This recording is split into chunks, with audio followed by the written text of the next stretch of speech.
And the Niger Delta is its most productive region. But those who've profited from its rich reserves are often criticized for failing to do enough about oil contamination. The Nigerian government has set up a fund to finance cleanup efforts, but some say it's too small. Well, for more on this issue, I'm joined in studio by Suzanne Dhaliwal. Thanks so much for your time. I appreciate it. Do you think that this fund set up to combat pollution is enough? I think it's a great step in the right direction. President Buhari has made a commitment that he wants to move forward with the UNEP proposal to clean up in the Niger Delta.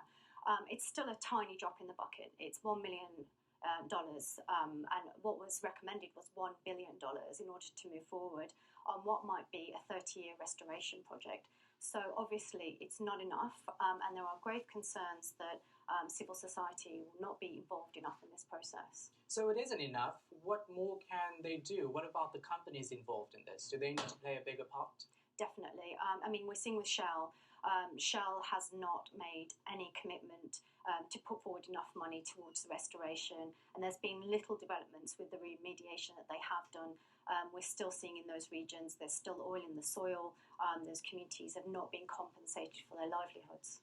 Now, there are 30 million people living in that area, the delta where the Niger River meets the Gulf of Guinea.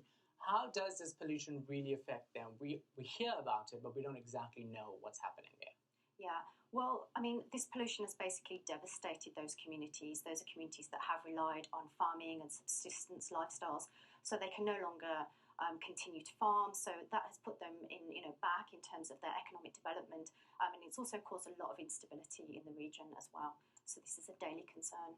Is there any way that anyone else apart from the Nigerian government and the companies can get involved? The UN had a scathing report put out. It took 4 years for the Nigerian government to actually act. There's only 1 million, as you say, in that fund. What more can be done? Well, I think there's definitely a lot to be said for grassroots movement and civil society. Civil society, first initiated and pushed the UN to have that report done. And as we move, this year is the 20th year anniversary of the execution of Ken Saro-Wiwa. So there will be a lot of mobilisation from civil society groups to continue to hear, like you said, about the reality of life for them, and for us in London to put pressure on Shell. Now, what about the government's role here as well? We know that they've set up the fund, there's been pressure, they only put in 1 million. Is there anything else in terms of legislation that they could implement to see that these companies cut back on pollution? Yeah, definitely. I think there can be some movement towards enforcing environmental laws, to tightening those up, and also to making sure that the fund is coherent and that the money is trickling to people. So there will be a lot of focus from civil groups to look at how the fund is administered to make sure that money and the remediation is happening. What would be your advice as an organisation to the Nigerian government on this? I think I would definitely make civil society a stakeholder, because they will be there afterwards and they have been part of this process to keep accountability on Shell and accountability on the government. Do you think the government is going to put more effort into this given the pressure? I think so. I think, as I said, this is a huge year in Nigeria with the 20th year anniversary.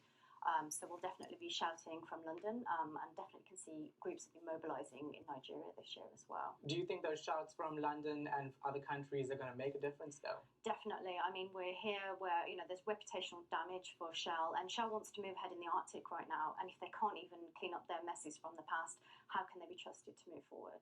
Let's talk about Shell. I mean, this is a huge company. They're well known around the world, yet they're doing very little to actually bring about change in this area. Why do you think that's so? Well, basically, Shell works for profits and not for people, and we're seeing they're completely reckless.